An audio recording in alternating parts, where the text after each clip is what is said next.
Hello friends, welcome to the Tech Listen channel. So friends, today I will talk about AeroCool's Skribble case. So friend, AeroCool has introduced the Skribble and ATX mid-tower case that comes with a one-of-kind feature that enable user to modify the case appearance. And friend, it allow you to draw pictures on debris glass on. And friend, it will becomes with a drawing pen and cleaning cloth and allow you to draw on the front and left side temporary glass. And friend, a 6-port ARGB fan hub and one ARGB fan are also included and allowing you to illuminate your graphics with vibrant illumination. And front 120 mm into 3 or 140 mm into 2, top 120 or 140 mm into 2, rear 120 mm into 1, front 360 or 280 mm, top 240 mm, radiators up to 120 mm can be put on the back. And friend, the dry bays are 3.5 inch shadow bay into 1, 2.5 inch or 3.5 inch shadow bay into 1 and 2.5 inch shadow bay into 4. And friend, each useful space for graphics card without front radiators,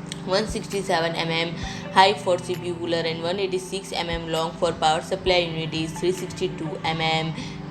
And friend, the main body measures 210 mm wide, 441 mm deep and 453 mm tall, and it is suitable form factor ATX, MicroATX and Mini-ITX. So friend, if you like my video, please do like, share and comment, and don't forget to subscribe my channel and press the bell icon.